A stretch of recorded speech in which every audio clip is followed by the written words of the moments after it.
Welcome back to the Cover 3 podcast here on CBS Sports. That's Danny Cannell. That's Tom Fornelli. I'm Chip Patterson coming to you live at youtube.com/cover3 as we will be again next Thursday for another edition of The Locks. And we are just holding on tight to our bowl season right now. We are hoping that we can give you some informed picks and analysis. But as always, continue to keep your eyes peeled on all of the latest news as some of these matchups and some of these storylines continue to fluctuate throughout the space. I'll just run through a very quick review because honestly, the results have not been fantastic. But Tom Fornelli is currently in the positive in the bowl season. He's at 4-3. The wins were the Fresno Utah over, the over in BYU UAB, and the Utah State plus 7.5, as well as San Diego State plus 2.5. Took L's on Marshall and Old Dominion. Tom, I think the big storyline is something that Danny mentioned on the last show, that you've mentioned and you've talked about on Twitter, but the overs have been hitting here in bowl season. Didn't last night in Missouri Army, but still in general, a profitable play, even if you've been spraying the board with overs. Yeah, they are now 9-3 so far as we record this through the first 12 bowl games. It was a good week for me. I mean, honestly, it's like you're throwing darts in bowl season for the most part. You're kind of just you're using logic to come up with what makes the most sense based on what you know, and then hoping not too much of it gets thrown out the window by the time the game starts. My heart broke as our lock unity for ODU came crashing down. We had moments, right? We had moments in that game where it looked like the Monarchs would be able to get it done. That was one of my, count them, 1, 2, 3, 4, 5 losses. 2-5 did catch a win as we were in a bar fight with Bud on Utah State and Oregon State. I was with Tom on Utah State. Also, a little bit of an agreement win as Missouri plus 3.5, Danny. Hey, we were able to get it done. Took L's on Toledo minus 10 and the the under in App State, Western Kentucky. In the record-setting performance, I was on the under that got absolutely obliterated. Also, BYU minus 6.5. That was a disappointing performance for the Cougars. Took them a little while to wake up. So 2-5 for me. Danny spraying the board, more picks than anybody. More wins than anybody. That's right. Danny has more wins than anybody else in bowl season, 5-6 so far. As we mentioned, the Lock Unity lost. He was in on San Diego State and Missouri. San Diego State with Tom, Missouri with me. All alone on an island, never a doubt. One of the biggest butt kickings that we had in the bowl season so far. Liberty minus 8.5. You were with it the whole way. Also, Oregon State, Utah State under. That one felt easy. The losses were the under in Fresno UTEP, the under in BYU UAB, the over in Tulsa Old Dominion, and the under in San Diego State, Utah State, as well as the over in Mizzou Army. Any thoughts or notes on the card so far? How unlucky can you get? Tom was just talking about the overs are 9-3. I took 2 overs. Both of them lost in my picks. It is an absolute crapshoot. It is frustrating. Doing any kind of prep, especially out on all of these, I probably would wait right up until game time to make your pick. Like double check, follow the beat writers, find some bowl trackers, see who's in, see who's out, and then do your best guess of trying to do it. Like, it is incredibly frustrating. Oh, look at that. It's just impossible to try to guess these games. It is a total crapshoot. You never know who's going to come, who's going to go. So I would say wait till the last minute. And I don't hate the live betting aspect of it too. Kind of see how the game's going to unfold before you take these picks. Bud checking in at 1-4. He cashed that Wyoming minus 3, but took losses, a couple bar fight losses. He was on Oregon State. He was on the under in Fresno UTEP. Then he was also on the under in Coastal NIU. When you've got a couple unders on the board and the overs are 9-3, and that's about going to be where we're at. Hey, speaking of, before we hit our music and get into this next batch of locks, do y'all have anything as a public service to be able to offer to the listeners or viewers about where you would try to keep track of these bowl updates and availability updates. I've been thinking beat writers 24 hours out that you probably need for, whatever that last update is going to be. There's normally a press conference with the coaches or some media availability that's the day before the game. And based on some of the rhythms and routines of the games that we've had so far, which who knows? I mean, it sounds like all of our bowl games are going back to like COVID schedules anyway for media availability. But I feel like about 24 hours out, you want to check in with the beat writers to make sure that whatever media availability they had didn't turn up some news that could help you. Do y'all have any sort of tips or tricks that we could offer? I mean, if you're on Twitter and you use Twitter, I have a Twitter list that is just college football beat writers. And, I go scroll through it, find them, see what the latest is. I use that to great effect. If you're not on Twitter, you could just Google local papers for these schools and then find out, who their beat writers are and find out from you. Then you can find their Twitter accounts, whether you have an account or not, and just go through their timeline to see what they're saying about who's out, who's missing, who's opting out, blah, blah, blah, who might be starting, yada, yada, yada. But it's hard to really get the complete information. I think it's great. I don't want to send anybody any other network. We should be doing it. Right? Like as a company, I feel like it's an opportunity, especially during bowl season, for always looking for clicks. There's a guy I follow out there, Zachary Kruger. He works for another network though, but he's kind of like, I hadn't really heard of him. He does a bowl tracker and it's pretty good. You can refresh it and check up the feeds. Has done a pretty good job that I've found out there that does like keep track of all of them in one place. Cause it's hard. Like the UTSA game was a great example. Like Sincere McCormick was pretty well known. He was going to be out.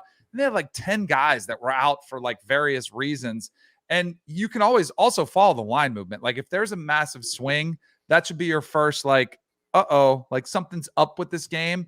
Then you Google those. And even the day of, if you do some of the bowl previews, just search those. They'll have the latest kind of opt-outs in there.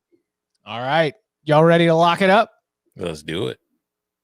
We're picking locks. My blue plate special 5-star locks are coming. Since 2005, when Service Academy's Go get these locks. 5-star master lock. Lock it up. The under is 33-9-1. We've gone over it a million times. You want these locks? I'm living and dying every point, every cover. We began Friday, December 24th, Christmas Eve. Mama in her stockings and I in my cap. We're all tucked in for Memphis and Hawaii. We're going to be on the Big Island. It is the Hawai'i Bowl. Memphis favored by 8.5 after making the trip. Brought to you by Easy Post. Nice. Anybody got a lock for the Hawai'i Bowl? I do. Fade Hawaii on the Big Island? Yeah, that's part of it for sure. I'm taking Memphis -8. And it's not just fading Hawaii on the island, where they have historically been bad against the spread. It's just from stuff you've heard, like it's like a mutiny, right? Yeah. They hate their coach. Yeah, there's apparently some discord in that locker room between the players and Todd Graham. We've seen a lot of guys entering the transfer portal. I just don't know how fired up the Warriors are going to be. But hey, maybe they come out and they take that anger and they point it in the right direction and take advantage of it. But I don't know. I just don't see that happening. Give me Memphis -8. Nothing for me. I don't trust it. These are locks. Tom's dialed in on the right side though. That is definitely the right side. But can't wait to be sweating this while at my sister's on Christmas Eve with the family, just telling everybody to get the hell out of the way. I've got this Memphis -8 ticket I'm watching here. So Memphis had an interesting, like the middle part of the season was bad. Then at the end of the season, they almost missed the bowl game, beat Tulane by 5 to be able to get in. But then you've got like lost to UCF, lost to ECU, lost to Houston. You beat SMU in a game that was then viewed as a bad loss for SMU. I do think that Memphis's floor is not covering. How about that? Mm-hmm. We just need Memphis to not play at its floor, and Tom will be right there cashing his ticket. But I do think that you're on the right side. Saturday, December 25th, it is the Camellia Bowl in Montgomery, Alabama. Georgia State going up against Ball State. Georgia State favored by 5.5, over under a 51. Who's got a lock? It's a good Georgia State season. Good Georgia State team. I think that as we've watched the trajectory of this group, like there's our good friend Robbie Calland has always, been hovered around that opportune time where you take a team that's on the rise. Sean Elliott's got things moving in the right direction, and you say you always take him as a dog, you fade him as a favorite. Can't trust him as a favorite. And I understand that I am trusting Georgia State as a favorite, but it's a favorite of less than a touchdown. And I think that while Ball State had a tremendous season, there was a real crash back down to earth for Ball State this year. They had so many, super seniors. We thought that they were going to be able to continue to build under Mike New and that MAC championship. I kind of think that as we come into this game, Georgia State has been a little bit better. Ball State falling short of expectations. I get them under a touchdown. I think it's a really good Panthers team. So I will take Georgia State in Alabama to take down Ball State. Lay the points. You're locking it up? Yeah, I'm locking it up. Tom, you got anything? Lock agreement.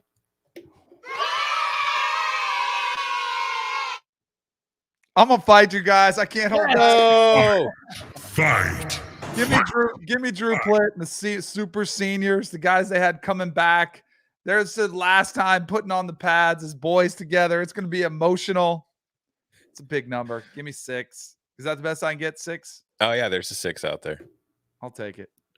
It's moved since I wrote down my locks before the show, because Chip, the best I can get us is -5.5. It wasn't -5 only an hour ago. Uh-oh, Danny. But no, I just think, first of all, there's part of me that's also just kind of scared off the MAC right now, because we have seen in the bowl season it is not going well for the MAC. And also, like, for Georgia State, like, it's strange to say it, but I have no doubt about their motivation, because, like, if they win, it's literally their best season ever as an FBS program. They've never won 8 games in a season before. So if they're able to do that, we get this win, they'll finish 8-5. It's the best they've ever been. And I think that while they're evenly matched, the one area where these two teams differ is in the ground game. Georgia State runs the ball a lot. Runs the ball 62.3% of the time. That's the 8th highest rate in the country. And they're good at it too. They average 4.5 or 5.5 yards per carry. They're ranked 20th nationally in rushing EPA. And Ball State's rush defense is not good. Like, it's 75th in the country in yards allowed per carry, 89th in rush EPA, 77th in success rate. I think that the Cardinal are going to be able to get points themselves. So it's not like I'm sitting here thinking it's going to be a blowout by any stretch. It's just I have more trust in Georgia State's defense to get stops in this one than I do Ball State's. So I'm leaning on the Panthers here, and that's why I'm locking it up, and I'm on your side, Chip. Georgia State doesn't really have any bad losses. I mean, some of the results were bad, but these are the teams they lost to: Army, North Carolina, Auburn, App State, Louisiana. Mm-hmm. Took care of business against everyone else. Battle-tested Panthers in a bar fight. Let's go. Boxing Day, a lot of football and football, as well, we hope. We'll see. We'll see how that goes. But that gets us to Monday the 27th, where we will be getting going at 11 a.m. Eastern time. It is the Quick Lane Bowl. We've got Western Michigan and Nevada. Western Michigan favored by 7. And is this well, first of all, does anybody have a lock? No. I'm going to take one. Oh, let's hear it. Give me Western Michigan. I think Nevada, like we were talking about Hawaii with it's not a mutiny situation, but it's a little bit of a mess with Jay Norvell taking a lateral job within the conference. Carson Strong not playing. I'm just curious. Closer game for Western Michigan, playing a little more in front of your home crowd. I think this one could get a little sideways, and I'm curious to know what type of performance we get out of Nevada. So I'll lay the 6.5. So I'm not going to come back on Nevada, but this line has moved too much. I mean, unless there is like massive opt-outs that we're going to find out about on the 26th or something like that, because Jay Norvell and Carson Strong alone should not be worth 14 points, in my opinion. That seems.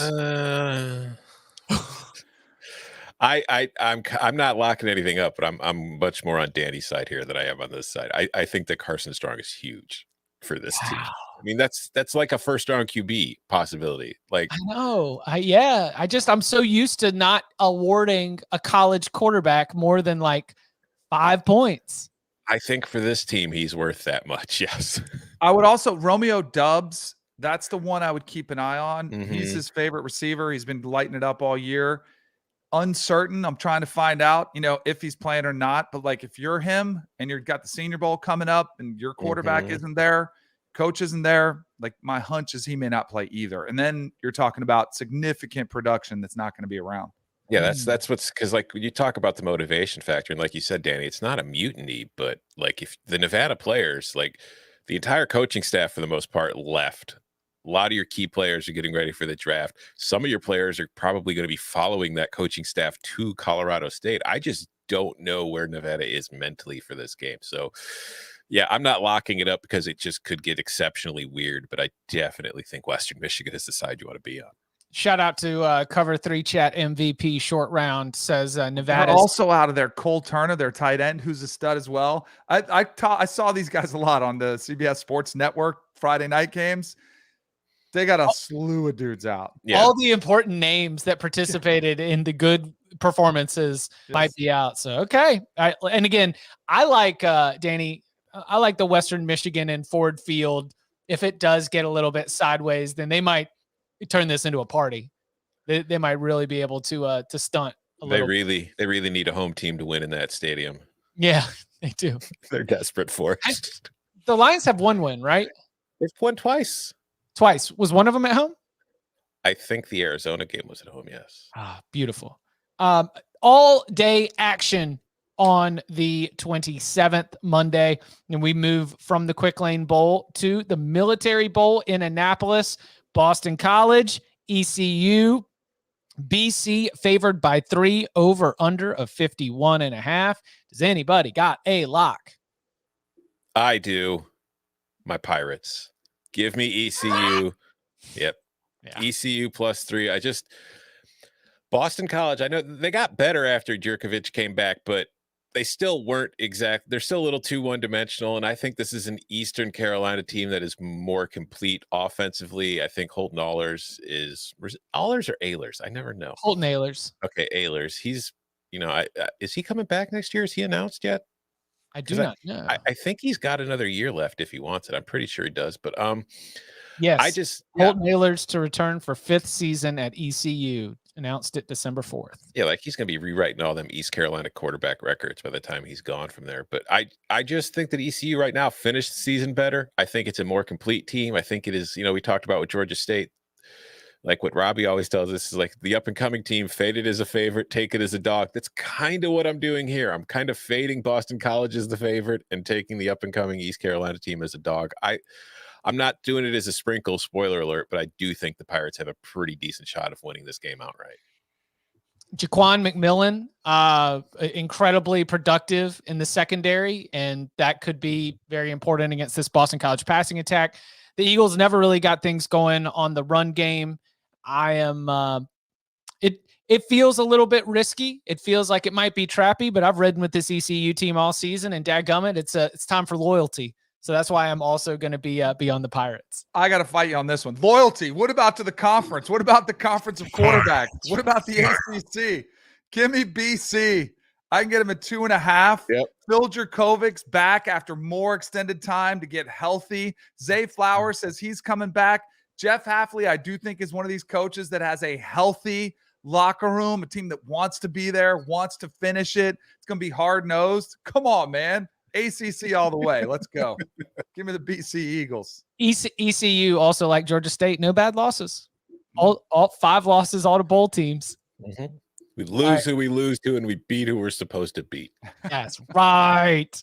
That takes us on to Tuesday, where we will have the Birmingham Bowl getting things started at noon Eastern time with Houston and Auburn. Anybody got a lock for the Birmingham Bowl? You think you're just going to walk into Birmingham and beat Auburn? Give me the Tigers -2. It is terrifying. I understand that because you don't really know the situation right now with Auburn. Obviously, Bo Nix is gone. There's a whole lot of changes going with the offensive coordinator, all that stuff. But this is something I've touched on previously. Coaches have different approaches to bowl season. If it's a huge game, they're always going to prepare for it to win it. But for games like this one, no disrespect to the wonderful Birmingham Bowl. Some coaches just look at it as preparation for next year. Dana Holgerson has coached 8 bowl games in his career. He's 2-6 straight up. He's 1-7 against the spread. The only time he's won and covered was that Orange Bowl against Clemson. Every other game, it's typically been, all right, we're here for next season. And I don't think you could take that kind of approach against Auburn, even when it's in flux. I think that this is just a team that has too much talent for the Cougars. I don't think it's going to be a blowout by any stretch, but it's kind of along the lines of what we were talking about with like the Armed Forces Bowl last night. It's like we took the money line sprinkles on Mizzou because, you know, it's an SEC team against a Service Academy. And even though they lost the game, the principle still kind of, you know, proved its point.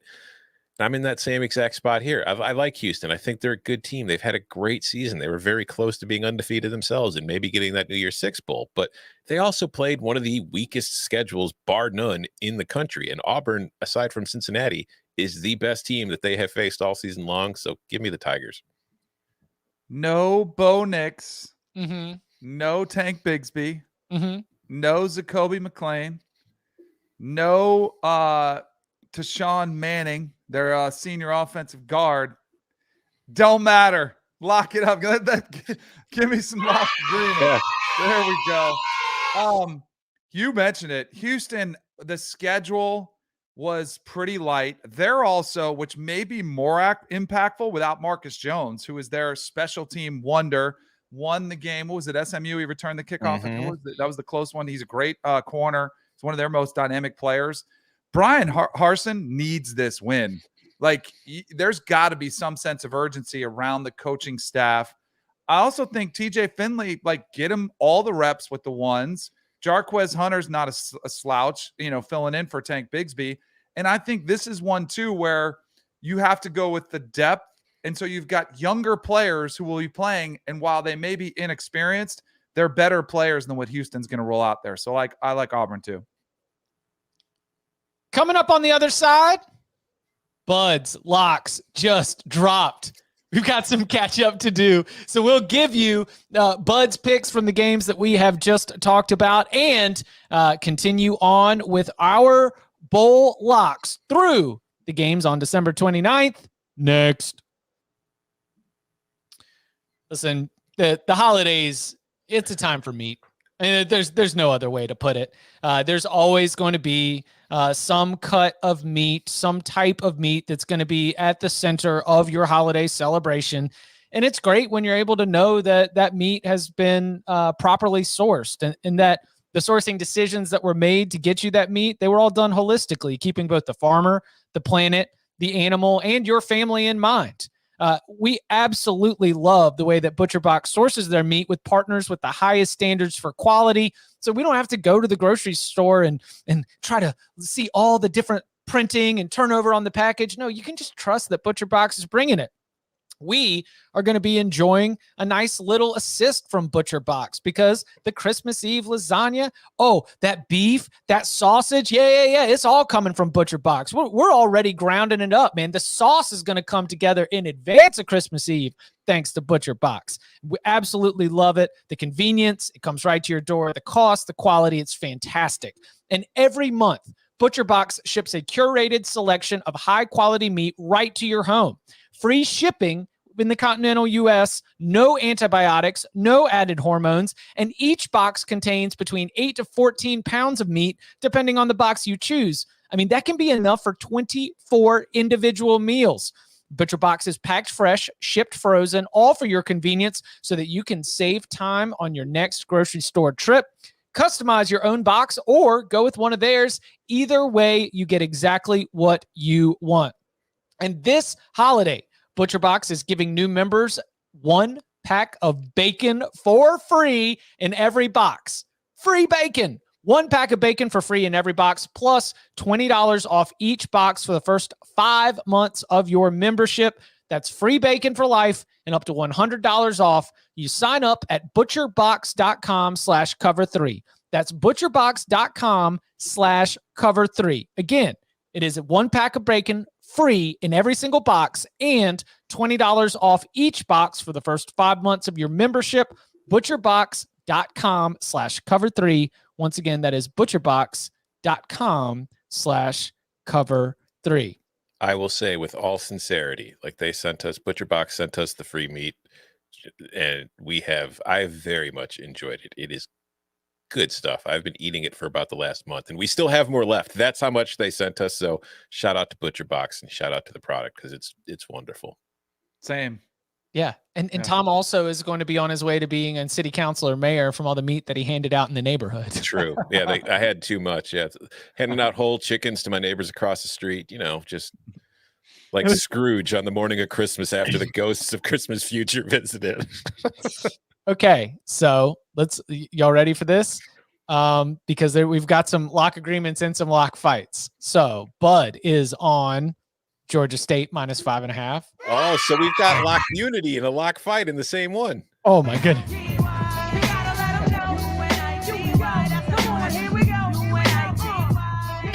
So fights and a unity. Georgia State over 51.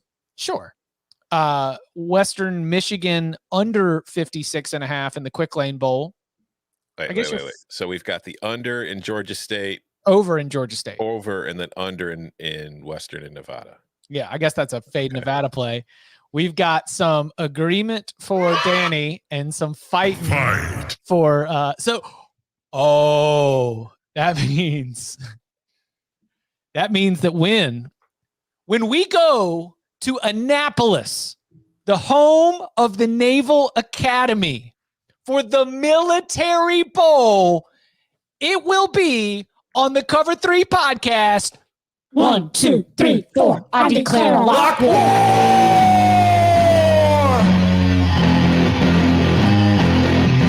Lock war.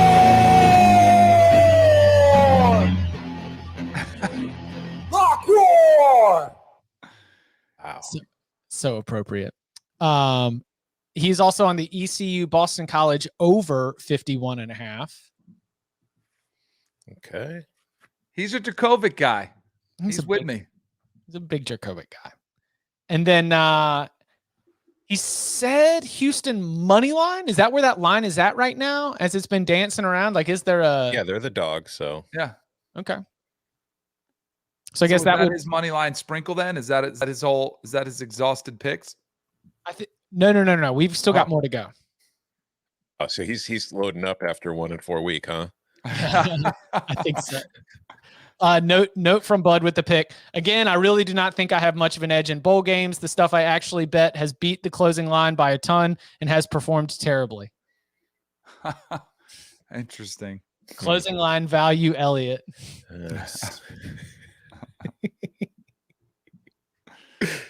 All right, let's keep it moving with the First Responder Bowl. We're going to be in Dallas, Texas. Air Force and Louisville.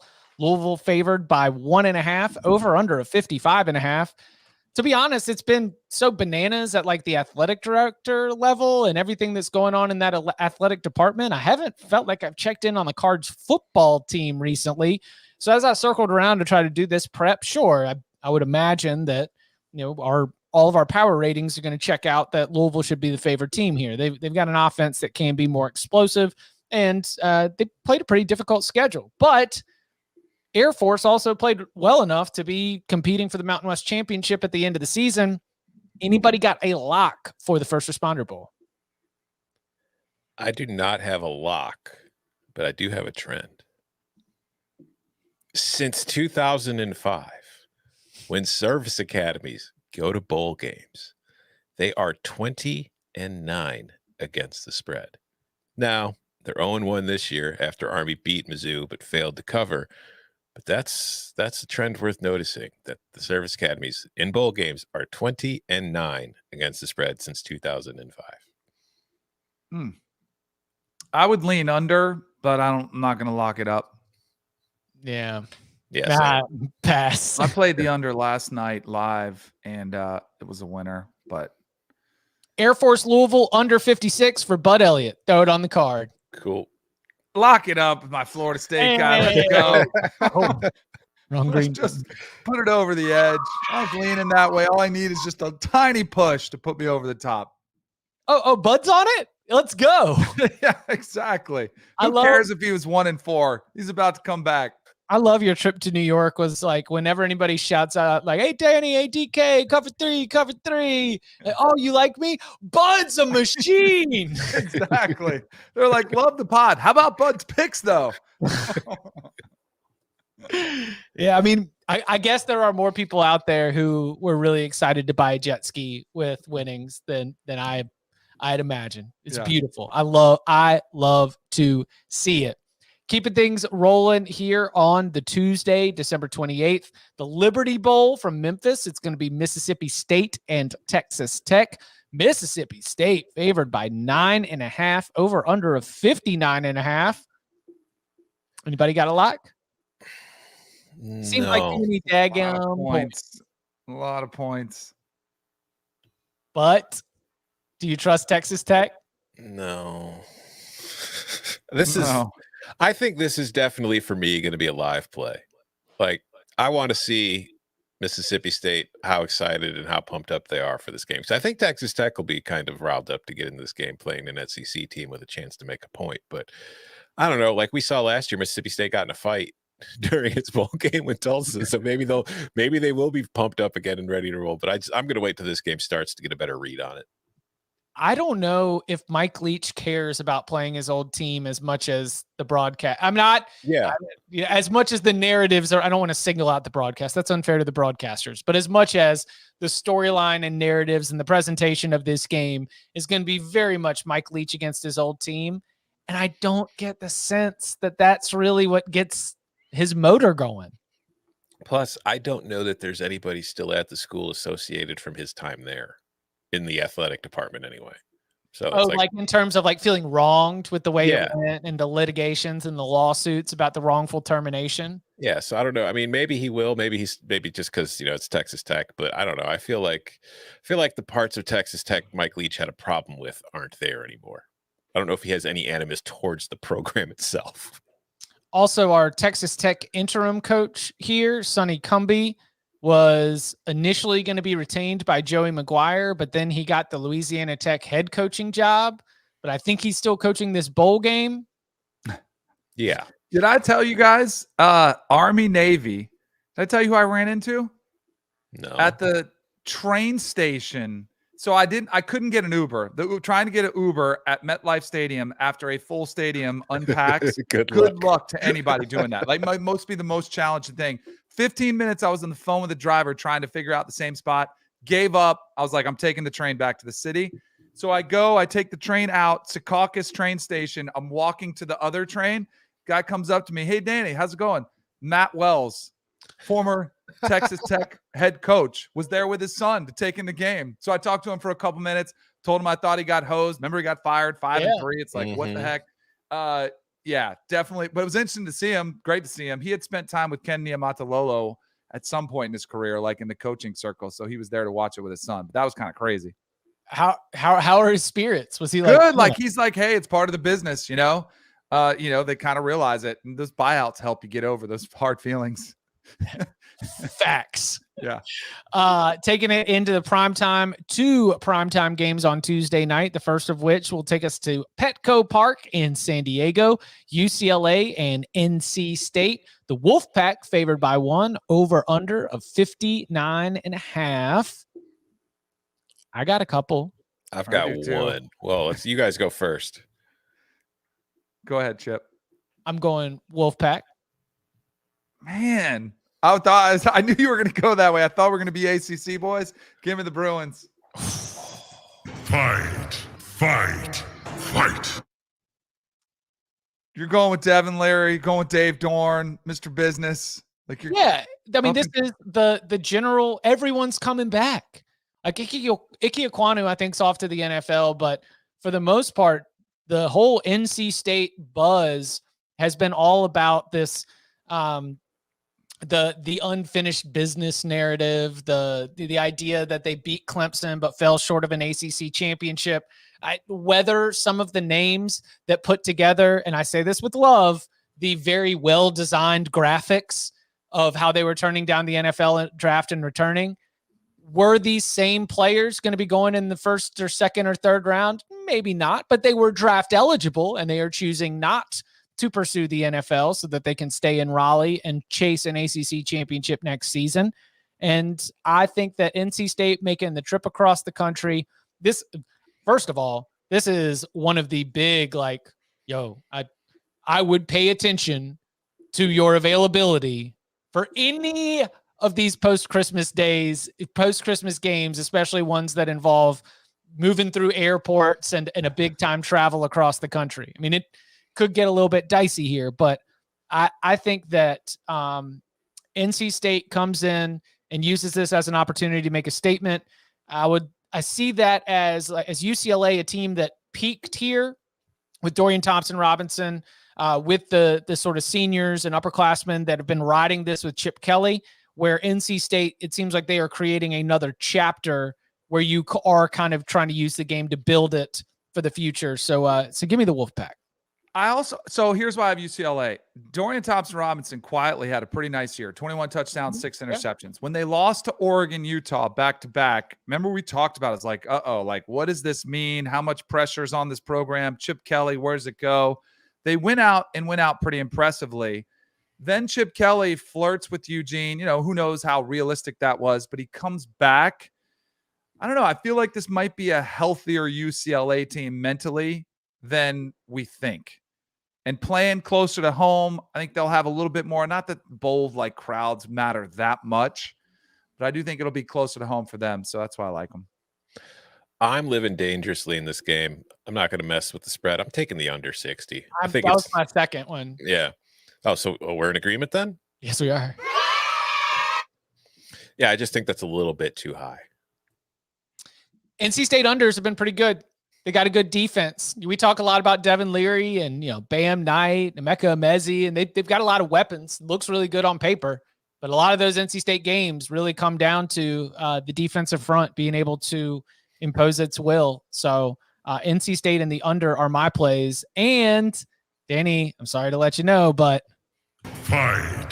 Bud's on the pack. Ooh. He likes Devin Leary, though. He likes Devin Leary. I do too. Kovac. Yeah. I love Devin Leary. All right. That takes us to the late game, the Guaranteed Rate Bowl. Matt Coca's West Virginia Mountaineers coming in, hair on fire, going against Minnesota.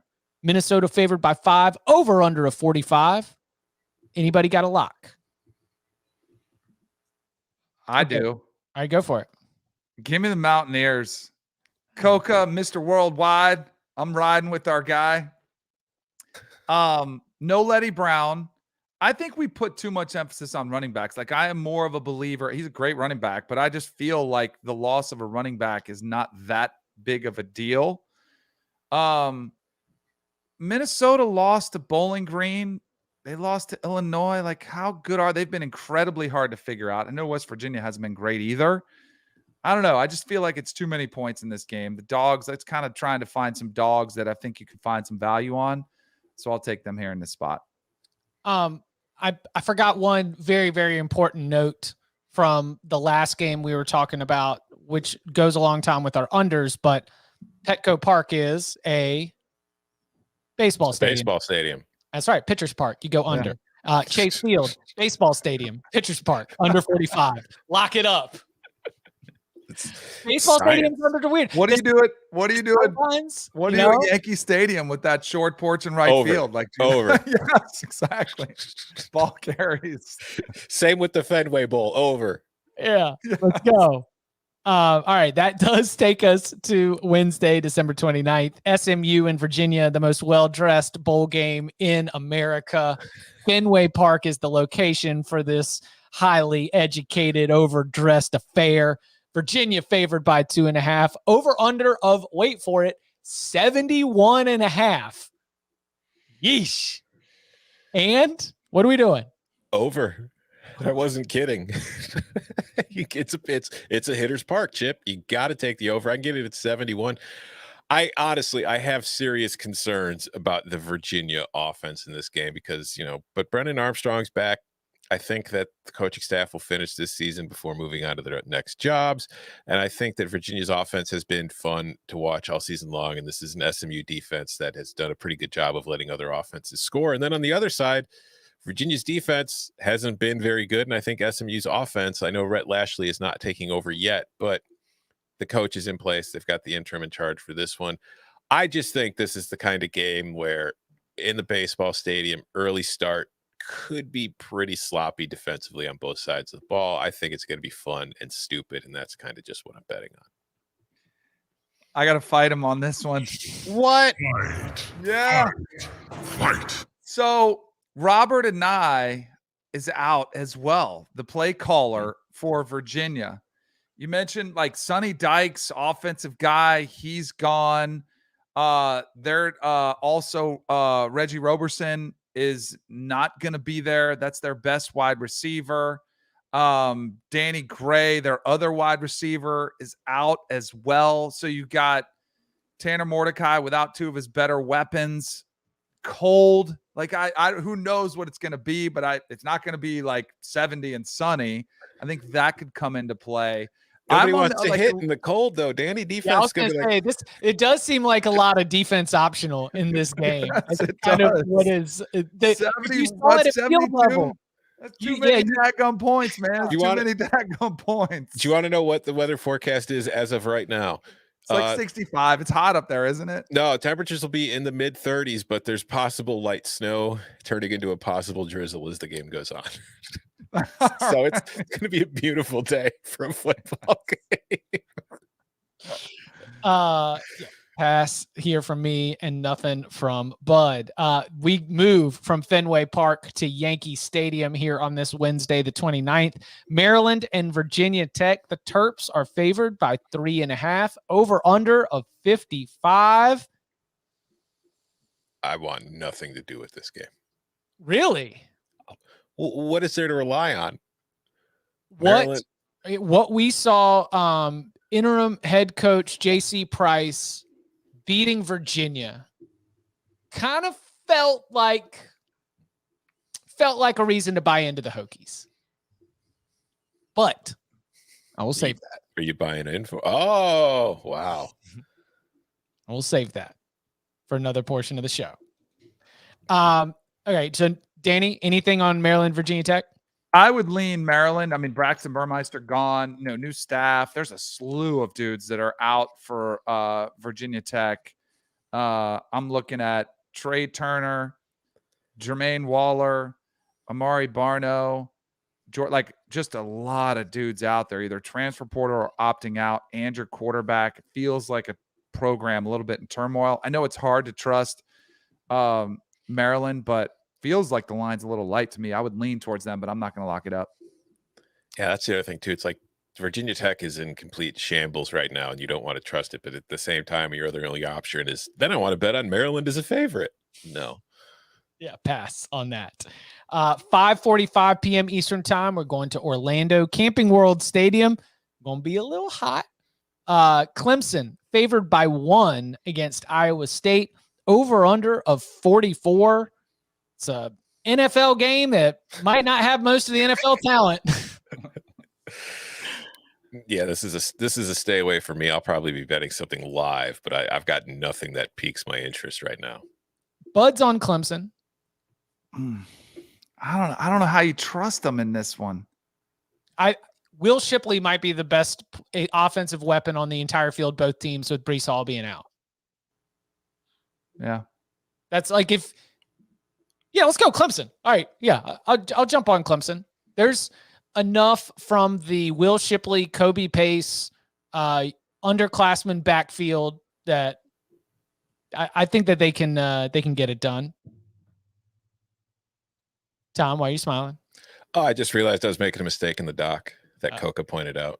We'll have to fix it after the show. I was putting Danny's picks under Bud's name and Bud's picks under Danny's name. Danny's like, cool. No. Yeah. So Chip, after the show, I'm going to need you to send me the list of Bud's picks so I can make sure they're all in the right column afterwards. Double check them. Yeah. So like, I think Breece Hall will not play in the bowl game, correct? Yes. And then Brock Purdy is. Yes. Okay. Pretty sure he is. I don't think he's going anywhere. All right. Yeah, I'll stick with my. I have to go. I put my picks in there. So the rest of my picks, I got sprinkles and the rest of my picks. I got to go get the kids. No school. I'm on carpool duty. So I got to get there for the noon release. Punt's getting dropped. No school. Punt's getting dropped off here in about right. 15 minutes. All right. Have a great Christmas, fellas. Merry Christmas, Danny. All right. And then to wrap things up on 9:15 p.m. Eastern time on Wednesday night, Oregon and Oklahoma. Oklahoma favored by 4.5, over under of 60.5. Do you have anything? Mm-mm. I mean, this is the situation. I don't know who's playing yet, for one. Like, we know 2 different coaching staff changes. Venables is coming in for Oregon not Oregon. He's at Oklahoma. But it's just, this is a strange situation. We've got transfers. We've got players opting out. We've got, I don't know, has Caleb Williams announced what he's doing yet? No, not officially. So I would think that if he's not left yet, he's probably staying at Oklahoma, but I don't know that for sure. And maybe he's playing in this game. Maybe he isn't. I've got no idea. So I'm probably going to wait a little bit longer on this one, and I would advise our listeners to do the same this is one of those games where you want to wait as long as possible before betting it. All right. So to review quickly, Tom's on Georgia State -5.5, ECU +3, Memphis -8, Auburn -2, NC State UCLA under 60, and Virginia SMU over 71.5. Chips on Georgia State -5.5, ECU +3, NC State -1, and the under in NC State UCLA. Danny's got Ball State +6, Boston College -2.5, UCLA +2, Auburn -2. Hold on. Remember, the doc's messed up Still? for Danny and Bud. Yeah, I haven't fixed it yet. Okay. Georgia State -5.5, Boston College -2.5, NC State -1, Georgia State, Ball State over, Air Force Louisville under, Virginia SMU under, Western Michigan Nevada under, ECU Boston College over, Clemson -1. Whole slew of picks. All right, what are your money line sprinkles? Let's hope I don't mess this up as much as I did the picks. My money line sprinkles, I'm on North Texas +120 and Air Force +100. Okay. All right. My money line sprinkles are going to be Virginia Tech. Okay. Best number I can get. I'll find it. West Virginia. Go Ears! Wow. So I can get you Virginia Tech at +140, and I can get you West Virginia at +160. Let's do it. Those are my money line sprinkles. Danny's money line sprinkles are UCLA, okay, West Virginia, okay, and Oregon. Okay, let's see what I can get at Oregon. He said Iowa. He probably means Iowa State, right? No, I think he actually sent us picks for the 30th too. Yeah, we will do the 30th on the 30th. So if you want, no, he did mean Iowa State. Yeah. Yeah. If you want Mayo Bowl picks, then you need to show up at 11 a.m. because we are going to have a Mayo Bowl pregame show on the locks, exclusive North Carolina, South Carolina locks released 30 minutes before kickoff. We'll do it right at the beginning of the show at 11 a.m. You have to be here live to be able to catch it. So 11 a.m. Eastern time, Thursday, December 30th. We're going to get things started right off the jump with the Mayo Bowl locks. That is some appointment viewing for your New Year's holiday. That locks episode will also include all the games on the 30th, the 31st, the 1st, and of course, that last little game out there on January 4th. So playoff games, New Year's 6, all the fun, Tony the Tiger Sun Bowl, all the great matchups that are all around the new year. We will be breaking them down on Thursday, December 30th, live at youtube.com/cover3. If you're listening to the audio platform, you will still get it around that normal time on Thursday. But again, if you want that lock for North Carolina and South Carolina, the 11:30 a.m. Eastern time kickoff, be sure you're tuned in at youtube.com/cover3 live at 11 a.m. You can follow him on Twitter at Tom Fornelli. You can follow him somewhere at Danny Cannell, him somewhere at Bud Elliott 3. You can follow me at Chip_Patterson. Gentlemen, thank you very much. Merry Christmas, everybody.